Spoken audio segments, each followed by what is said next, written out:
Do you not remember that? No. Am I showing my age? Richard's nodding. For the tape, Richard is nodding. At least we don't look like undercover police in this episode. No. We were probably warmer in the last episode, though.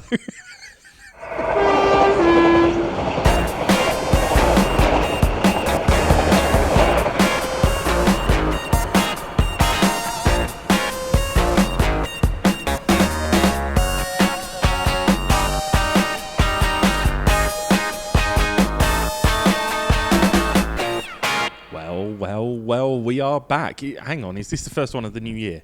It is, isn't it? It is, yes. Yeah, Happy New Year! Happy New Year, everyone. Yay! Oh, we're all going to be miserable. Blimey, end of January. It's almost February. We've survived. Anyway, Happy New Year. Welcome to the first episode of 2026.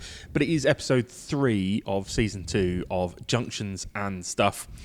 And we are back with another episode. And this one is entitled To DCC or Not to DCC? That is the question.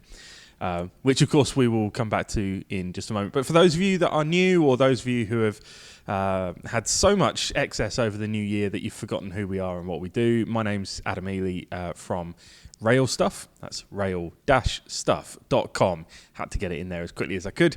And who are you? I'm Richard Watson of New Junction fame. Indeed you are. It's probably an opportune moment, therefore, to thank our podcast sponsors, Accurascale, who continue to give us the backing to go and chat inanely, either in car parks or warehouses. Keeps us out of their hair, to be honest. Well, it doesn't keep anything out of my hair, does it? He's got none. I'm bald, by the way. I forget that this is a non-visual art form, but there we go. So, how's life? Very well. Like I said, we're at the end of January, so we've survived the traditional miserable month. Have you done your tax return? You don't. I don't need to do one. No, employee. You're an employee. I've done my tax return. The warm embrace of being an employee. I've done my tax return, and it wasn't too bad, actually. I was relieved. Still make you cry? No, it was okay this year. It was last year was painful, but I think once you've kind of got it onto a certain even keel, you kind of know what's coming and you've prepared for it and put that to one side, and it's all good. Not looking forward to next year's though. Next year might be quite painful, but there we go. Anyway, so general life is good. Yes, Blue Monday aside, with the woes of January, of me wanting all the nice trains in the sales that are doing the rounds at the moment, and you can't because you've spent all your Christmas pennies on Christmas. You're not short of a nice train or two, though, are you? No, but there's always more. All right, what are you? I was going to say, what are you gagging for? That sounds bad, but no, what are you gagging for? There's a pack of Cadbury's Dairy Milk Caramel buttons on the table in front of us. Shh, they're our secret. If you had money, no object, what would you go out and buy right now? I have been after a East Midlands 158 for some time now, and I did notice that. Did you see the one that Rails posted yesterday? Bingo. Yeah. Yep, in their railway shop. I actually saw that in the railway shop when I was there for the opening. I saw it as well. I was like, what gauge? The problem is this time of year, these things that you tend to see that you could quite easily say no because there's too many zeros on the end. It's they come down because there's sales and discounts and but then of course the reason for that is because no one's got any money.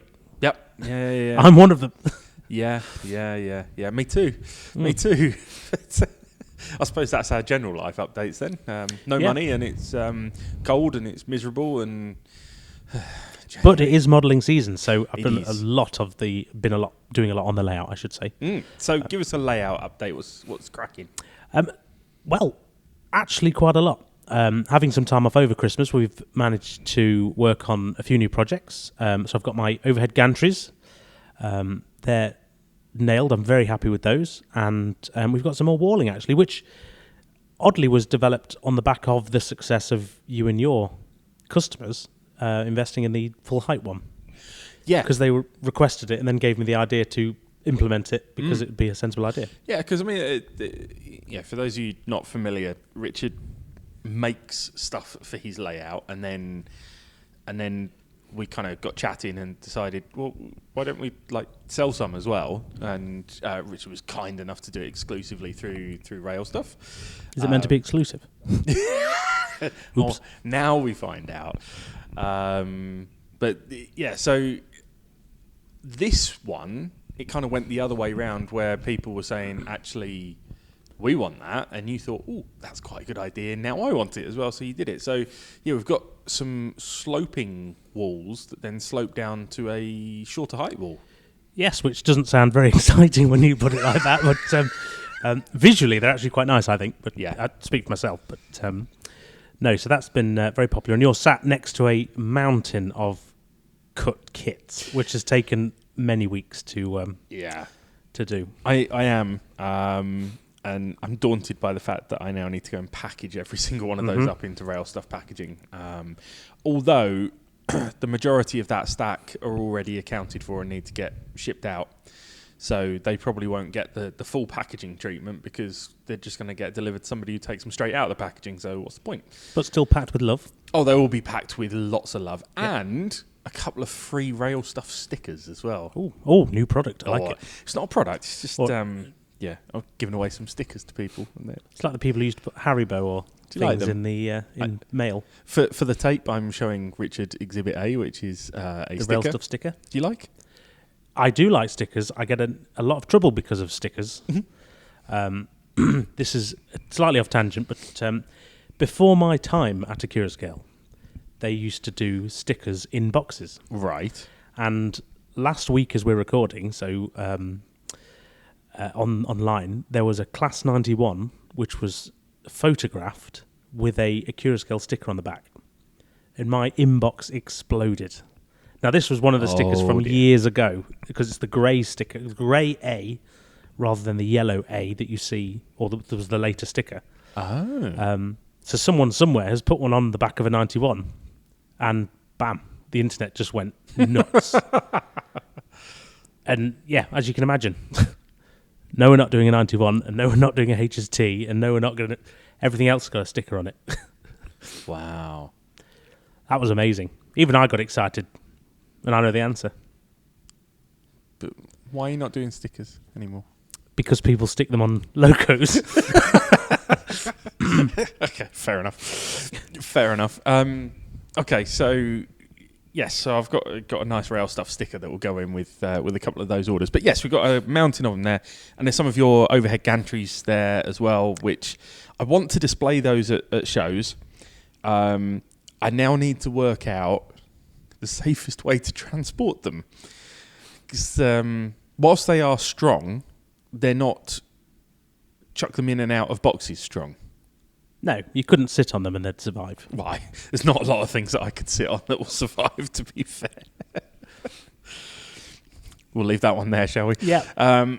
Yes, so they look really good. I'm really impressed with those gantries. They look spectacular. And I can't take credit for those, because I was helped by Double O'Neill, Tris, of the channel Double O'Neill, who does this sort of thing as a day job. He does. Not with model railway items, but but in other kinds of models. No, he was an absolute breath of fresh air in terms of opening my eyes to new techniques and materials. Actually, that's the biggest one, I think, and to how to fine tune the laser to be able to basically cut things a bit more accurately to the gauge.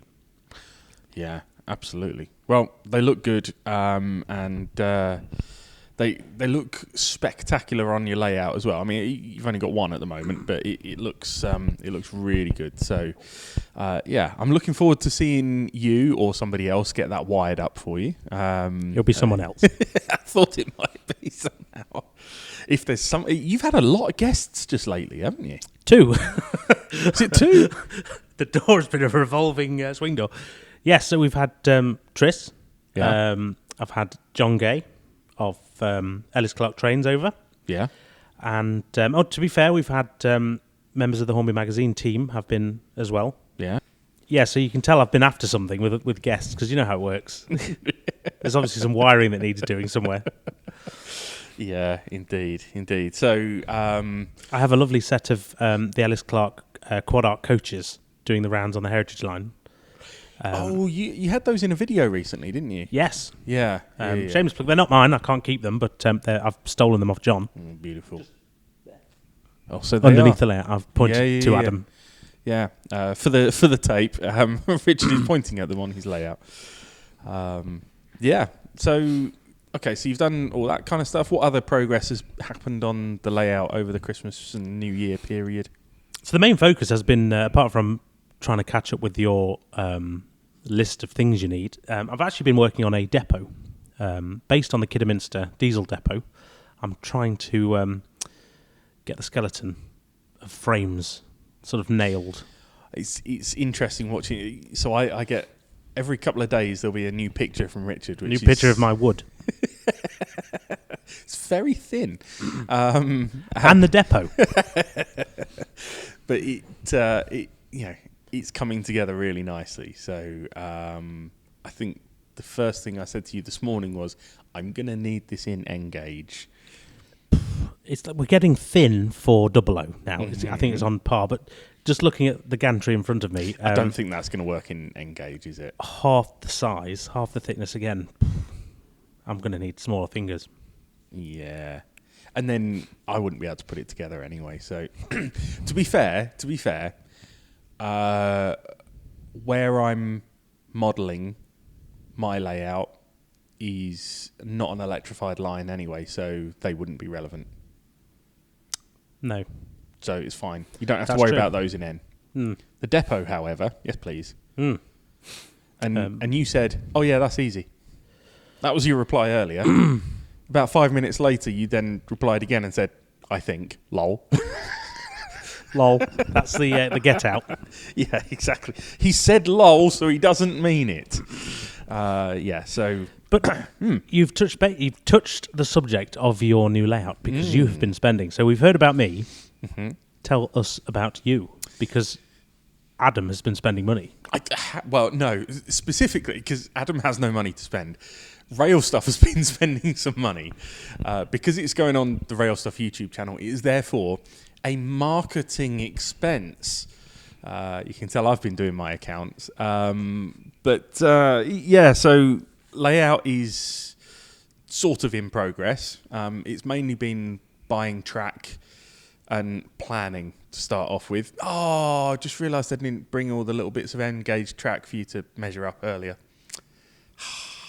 Yeah, so in the latest video of RailStuff, Adam asked me to do certain things. In fact, I called you during the recording. You did actually, yes. It was a phone call while you were doing a video. That was multiple layers of... It was a video call on a video. Yeah.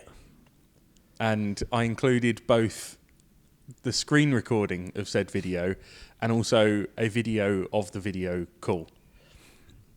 Which is interesting because when you know you're on video going to the public, the answers you'd give are slightly more doctored, shall we say. And even then, I have to look helpful. Even then, there was editing required.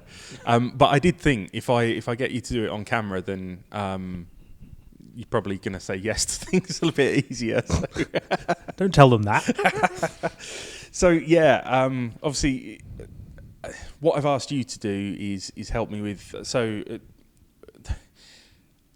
my layout needs to be a roundy that's... I don't want it to look like a roundy.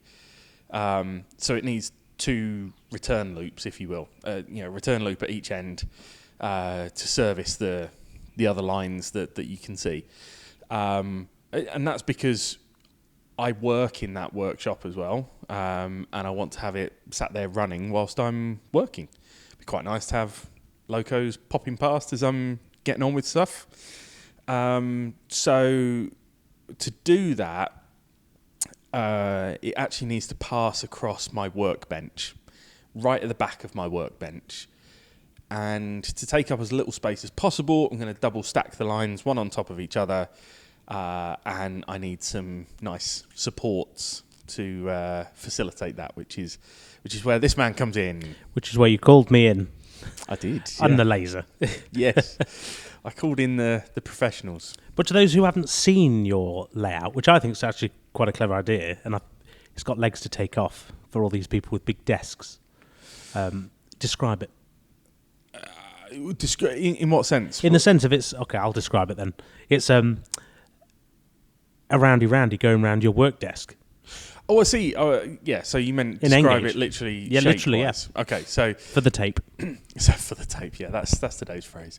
The main board is the one as you look at it on the left hand side, which is 3 foot by 2 foot. No, it's more than 3 foot. 6 foot by 2 foot.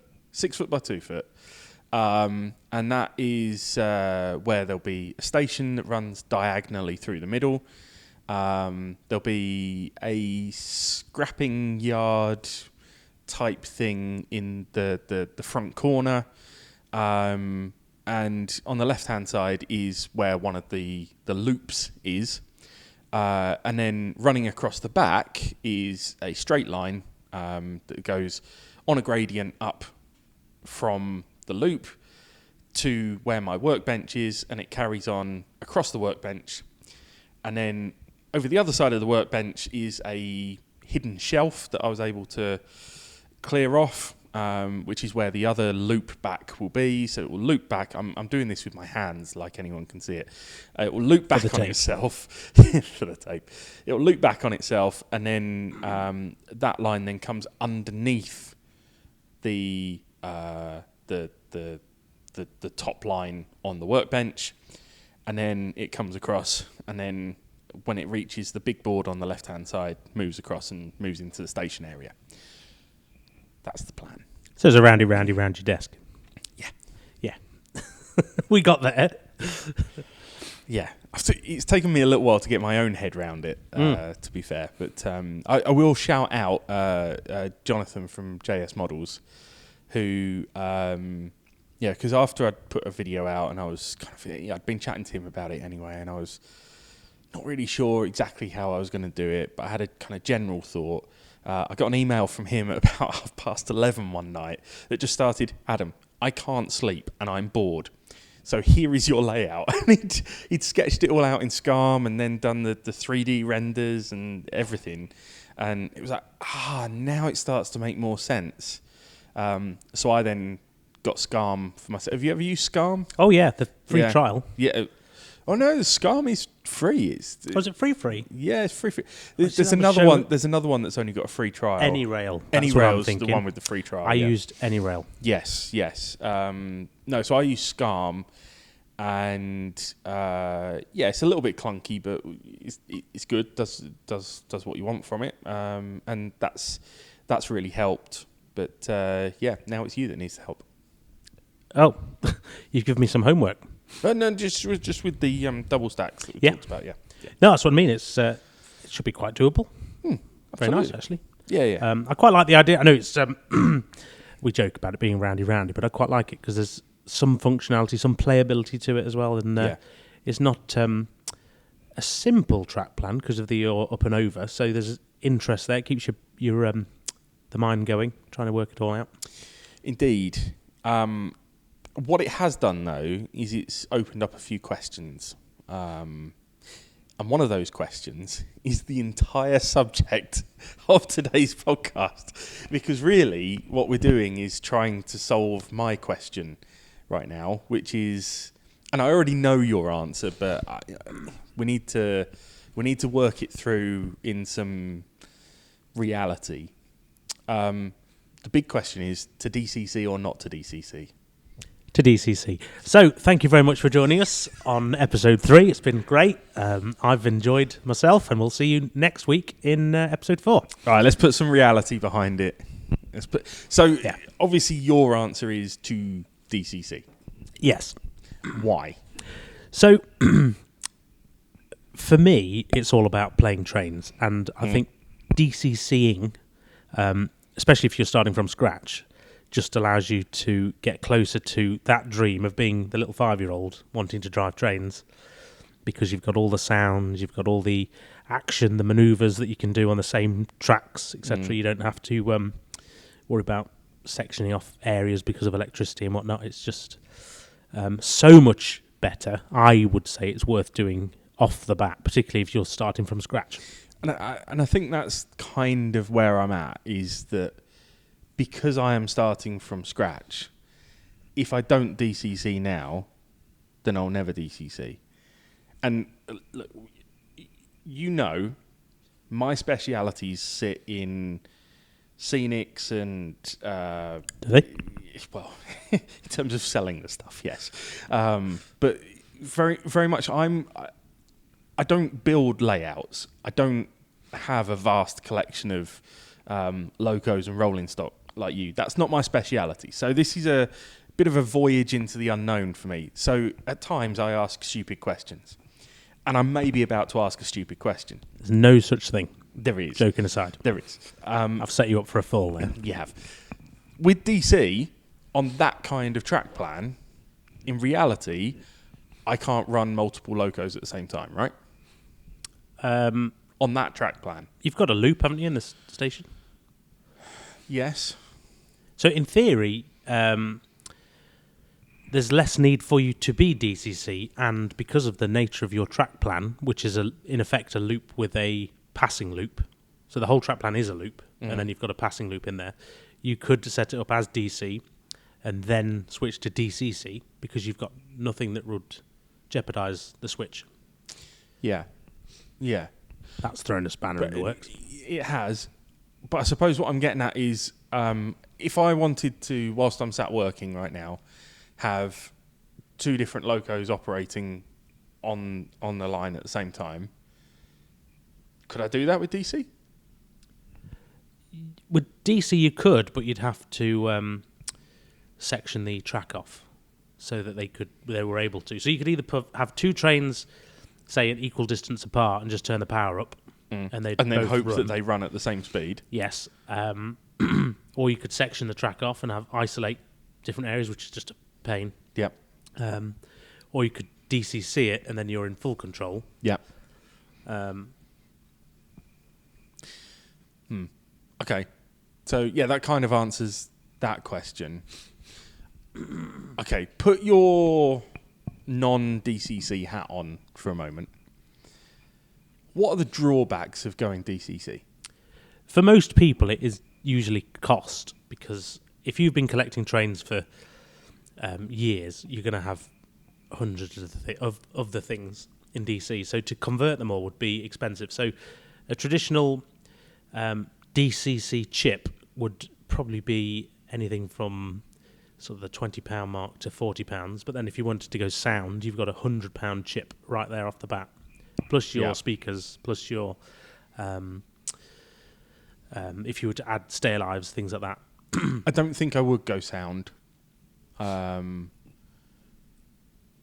but again, this is sort of like if I went DCC now, then at least if I wanted to go sound in the future, I could do it just by upgrading, the internals of the locos rather than having to do any technical changes to the actual track itself. Whereas because I'm starting from scratch, I might as well get the track DCC.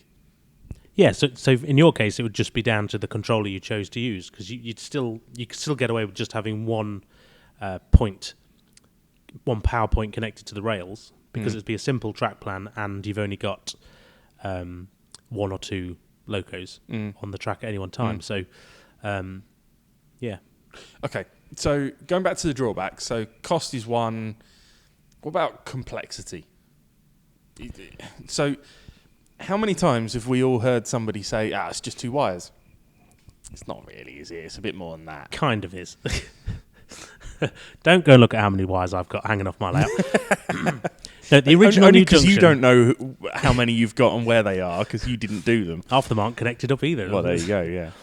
The original new junction had per loop, and it was a 19-foot layout by 10, I think it was, had 2 points, 2 connection points per loop on the whole thing, and it was DCC, just because I didn't want to do my own wiring. So you can get away with less is more, sort of literally 2 wires, but obviously as your layouts grow in complexity, so then will the wiring. But then you could argue that with DC as well, because then you'd have to start looking at isolating things and insulating rail joints and all this sort of stuff. However, your layout is, like we said, quite a simple one, so either way it would be quite a simple plug-and-play job. Okay. So my major drawback is going to be cost. So obviously I would need a controller and some way of connecting that all up. So I'm assuming there's some kind of starter kits that you can buy that has got everything that you need to get going, apart from decoders, and then you'd need a decoder for each loco, and I would have to hope that the locos that I have got are DCC ready, which I think they are. Yes, they should be, because your 66 is relatively new, isn't it? So yeah, I mean it's a Graham Farish 66. Just depends on its era.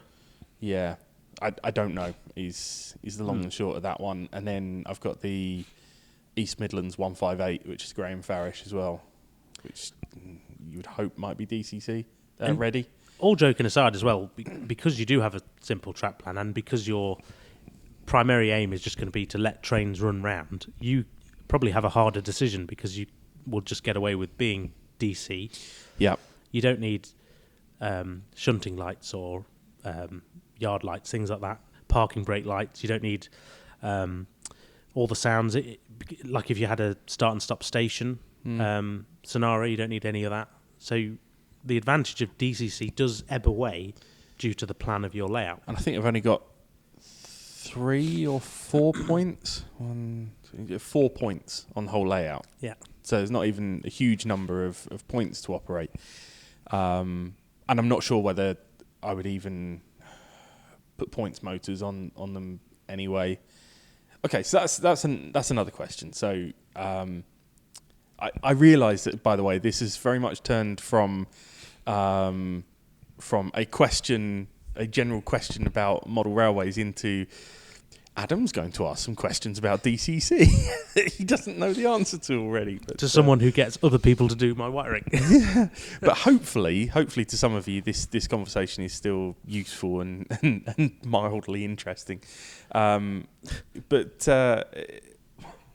points-wise, points motors operated by DCC, I'm guessing they can be quite expensive as well. Or is it standard points with some kind of separate operation thing? Well, I suppose it's like anything. You could spend as much or as little as you wanted to. So you could buy cheap servos from Amazon for a couple of £1 and make them work with DCC, or you could go full hog and have some very nice, reliable point motors. But same again, it all depends on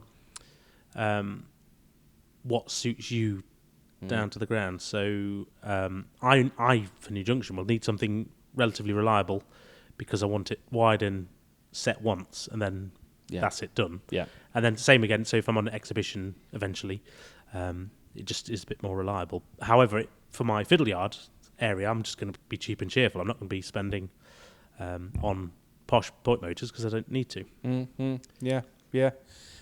I've got a stack of Gauge Master Seep point motors, but I'm guessing they're not DCC compatible. That's a case of I'd wire them up to a little board of their own and with a CDU and flick them myself. Yeah, that works as well. But then you could do the same with DCC. You could even have, I think it's DCC Concepts who sell working point levers, which are little metal handles, and you can actually... Oh, cute. But I'm sure that's not exactly the what they wanted as their... Cute. They're gonna put it on their next poster. Adam from Junctions and Stuff podcast. Ah, cute. Yeah. I just don't know. I mean, part of the thing because, right, I guess a lot of us have got some kind of DC controller sat around at home, whether it's an old Hornby one or whatever, or you can buy like the one I used for the £100 layout that was just a few quid off of eBay. Works, does the job. So, but if I wanted a proper DC controller, even they're still going to be 60 or 70 quid for a decent one. Yes, and you have to watch as well, because with newer models, the output from them can often void your warranty because they do damage because of all the sensitive technology that's in modern locos, even DCC or DC ready ones. DCC ready ones. A lot of them. I mean, I know Accurascale locos come with a warning card in every box to say older DC controllers, not cheap ones, but slightly older ones, will void your warranty because they literally will break the electricals inside. Yeah. Okay. I'm leaning towards DCCing things. I'm leaning. What? It sounds like we need a poll, and we need you at home to vote. What happened the last time you suggested a poll? You rigged it, and I did not ended rig it. Losing publicly because you and your friends. I haven't got any. You've got more friends than me. That's why you did your poll on your page, because I rewind to the last episode and you said, I can see a poll coming on the RailStuff Facebook page. Yep. So that's what I did. And you lost. I did. Handsomely as well. Very handsomely. I'm like surprisingly so, actually. If you don't know what we're talking about, by the way, if you don't know what we're talking about, then we had a little falling out on the last episode about the GNER livery.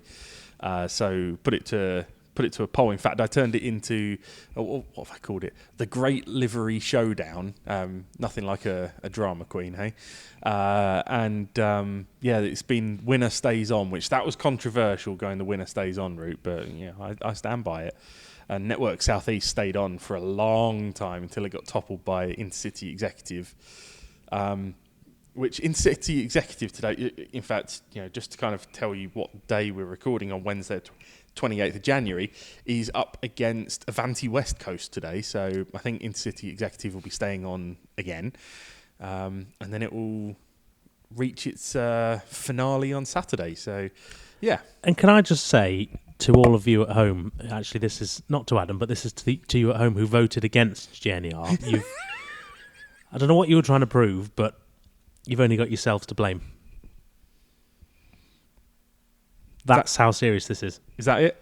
Yeah. You finished? Yeah. You finished annoying some of our audience? I might go and cry a bit more, but... I was going to say half of our audience, but let's face it, most of the audience comes from you, so... It was 9/10 of the audience voted against it. Oh, it's not as bad. I mean, LNER did worse a couple of days ago. I was surprised at that. I thought LNER was going to do better. Well...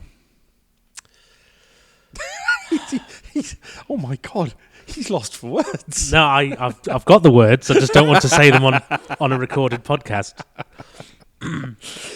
All right. Well, getting back to DCC. Yeah. When did you move to DCC? I have always been DCC. Always. My adult model railwaying. Oh, okay. Okay. So actually, maybe DC is better, and you just don't know it. Could be. I used to be DC when I was a child modelling. Right. Okay. That wasn't meant as an insult. But so when I came back into model railwaying, when I was playing with toys, it was DC. So it just suits me because I like to play trains. So the playability factor is a big thing for me. Yeah. The Heritage Line, for example, some of the things you could do. So you've got, with the sounds, you've got the station sounds, the guard's whistle, the driver acknowledgement, and then the train goes. You can also run round or shunt in the depot area. All those things are easier and more satisfying with DCC. So if you're not going to do any of those things, there's no point. Yeah. Yeah, which maybe I'm not. I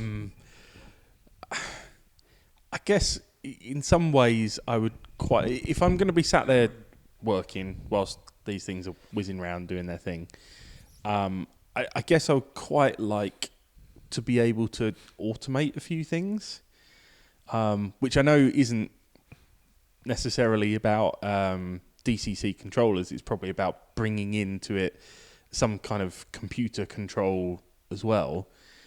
But I'm guessing that only really works with DCC equipment. Yeah, so that's like DCC plus.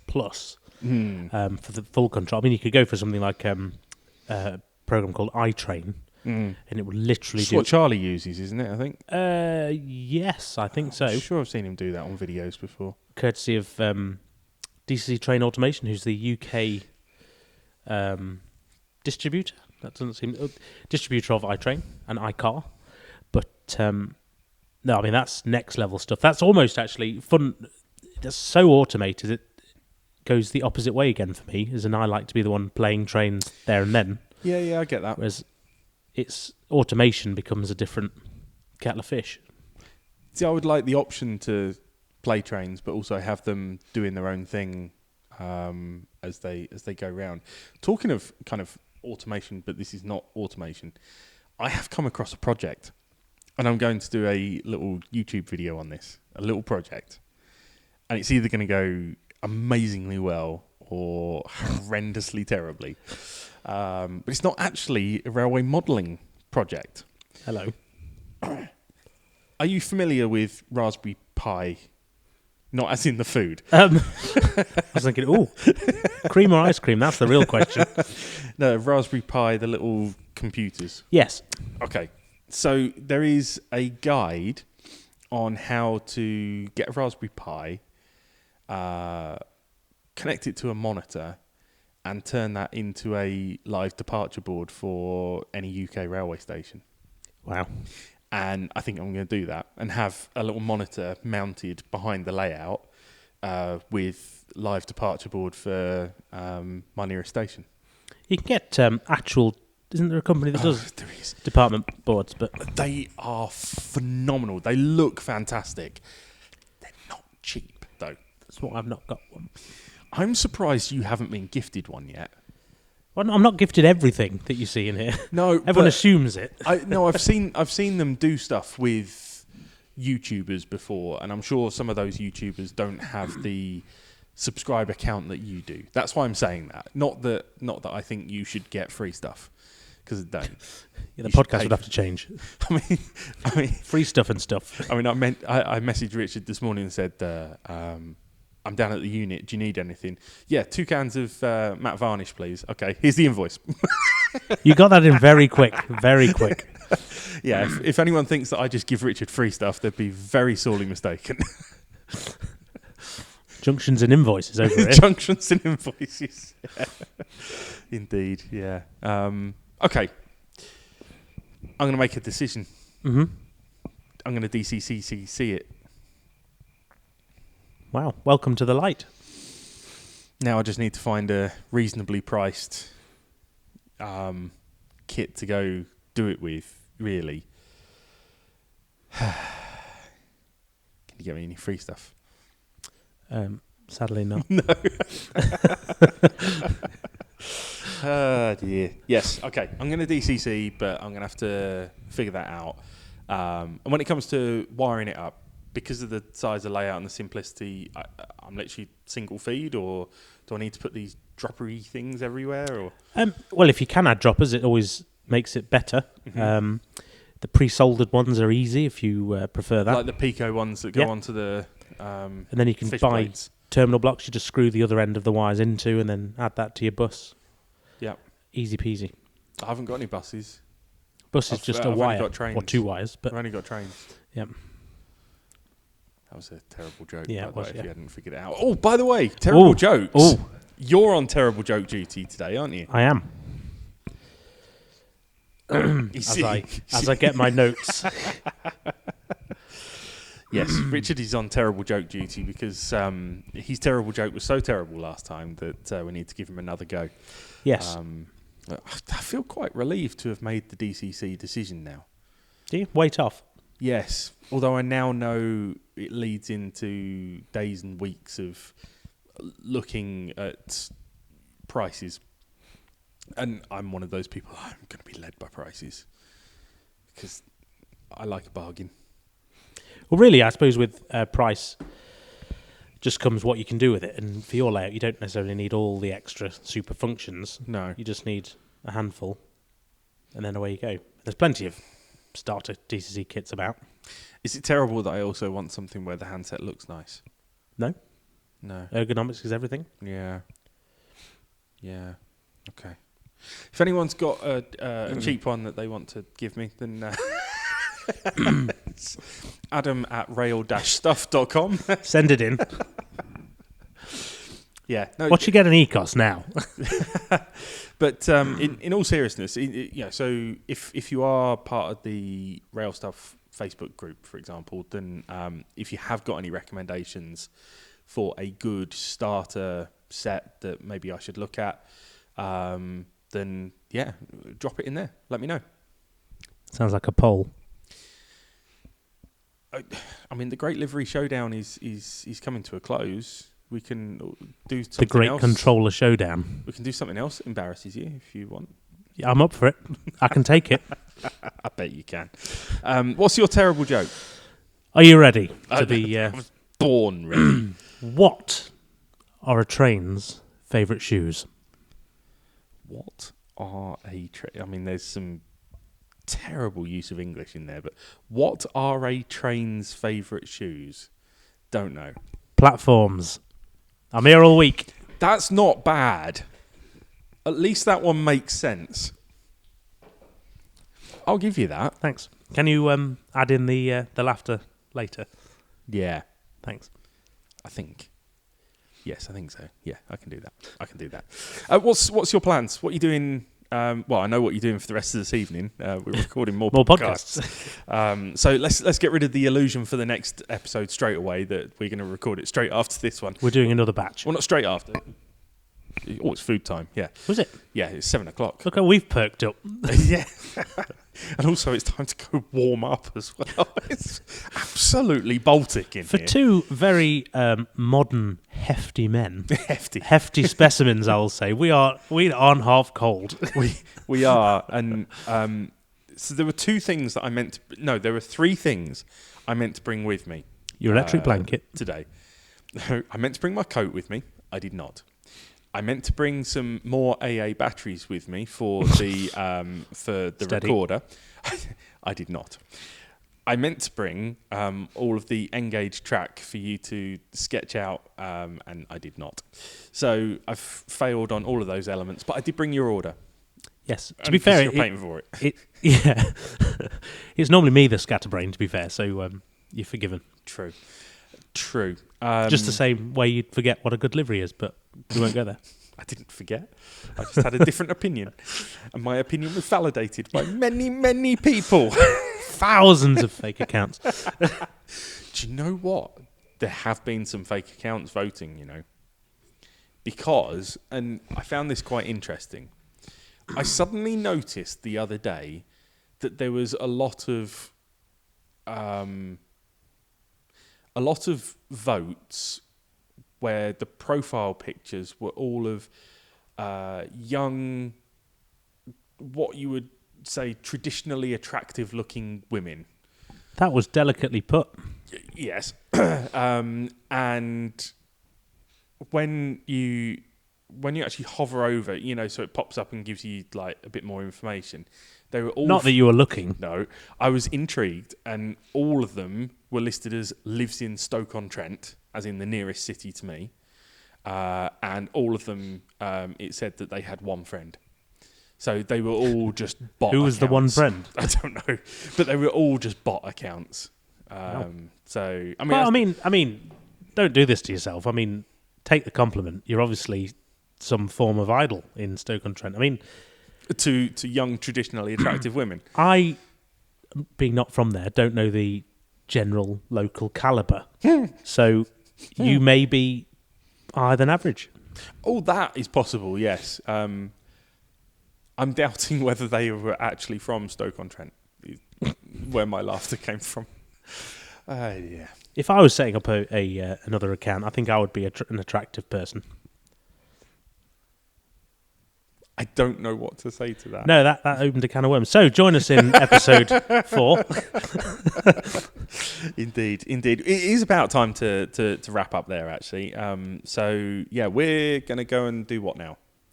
Hopefully go and grab a drink and some food. Yes, let's do that.